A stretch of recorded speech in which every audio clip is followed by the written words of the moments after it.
So that means that they are just going to revert back to their idol worship for guess who. So Hillary Clinton is back, and she is worse than ever. She's obnoxious. She disliked. She is smug. She's arrogant. She's yuck. So they have her on last night. And what do? They have her read for the audiobook of Fire and Fury. So let's just be clear about Fire and Fury. We've discussed this for weeks. Fire and Fury is Donald Trump fanfic.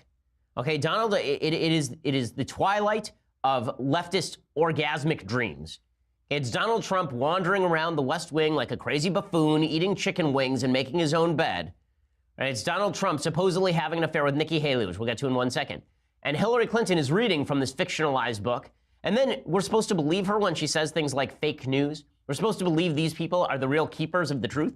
When they trot out Hillary Clinton, who can't... The thing about Hillary Clinton, it must be tough for Hillary Clinton to a certain extent. Because, you know, there's always... If you ever watch a vampire movie, you ever watch a horror movie, there's always somebody who's wandering around who's 2,000 years old, and they're like, just let me die. And no one will let them die. That's Hillary Clinton. They just keep exhuming her and then sending her out to talk about politics and put her face in public again.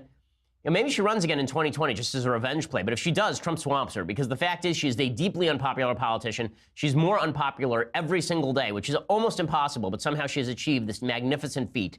So last night at the Grammys, they trot her out again to read from Fire and Fury, this fanfic about Trump. And this was supposed to be the big laugh. Take one. He had a long-time fear of being poisoned. One reason why he liked to eat at McDonald's.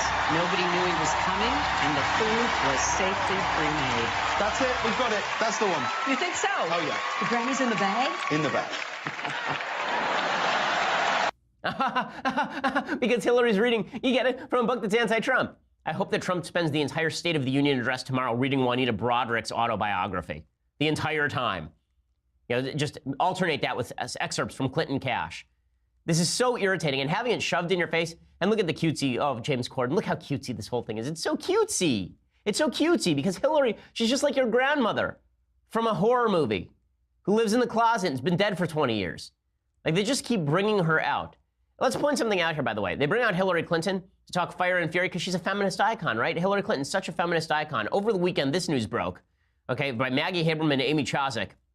Hillary Clinton chose to shield a top advisor accused of harassment in 2008. Quote, a senior advisor to Hillary Clinton's 2008 presidential campaign who was accused of repeatedly sexually harassing a young subordinate was kept on the campaign at Mrs. Clinton's request, according to 4 people familiar with what took place. Wait, you mean that a woman who is so brave, so stunning, who's broken every glass ceiling except the last one left, that woman left a guy on her campaign who was sexually harassing the help?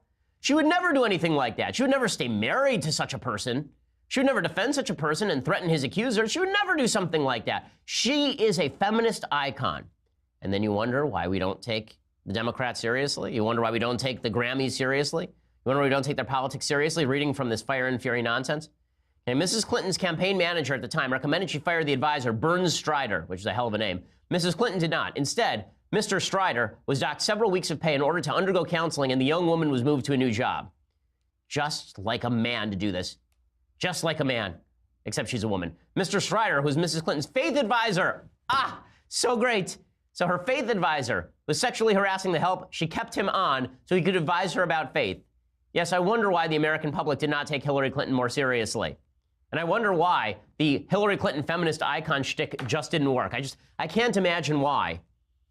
He sent the candidate scripture readings every morning for months during that campaign. He was hired 5 years later to lead an independent group that supported Mrs. Clinton's 2016 candidacy, Correct the Record, which was created by David Brock. Nothing says faith advisor, by the way, that like working with David Brock, one of the scuzziest people in the history of mankind. He was fired after several months for workplace issues, including allegations he harassed a young female aide, according to 3 people close to the Correct the Record management. Hillary Clinton had no statement on this. A spokesman for Mrs. Clinton provided a statement, said to ensure a safe working environment, the campaign had a process to address complaints of misconduct or harassment. When matters arose, they were reviewed in accordance with these policies and appropriate action was taken. This complaint was no exception. Yeah, except for how the guy remained on the campaign and the woman was apparently banished off to anti-feminist land. But don't worry, Hillary got straight from Fire and Fury at the Grammys because she'll never go away. Now, Nikki Haley came out and slammed Hillary's appearance because she said Fire and Fury is filled with ridiculous allegations. One of those allegations is really just a rumor that Michael Wolff had put out there, the ridiculous author. And that allegation was essentially that Nikki Haley was having an affair with Trump, which is completely unsubstantiated. And Nikki Haley tweeted, "I've always loved the Grammys, but to have artists read the Fire and Fury book killed it. Don't ruin great music with trash. Some of us love music without the politics thrown in it." And everybody on the left went nuts. How dare Nikki Haley sound off about this? So let me just make something clear to all you folks on the left with regard to the Grammys. If Nikki Haley sounds off about how a sexist book smears her as having an affair with her boss without any evidence, and then you attack her, you're not a feminist. You're not a feminist. You're a liar.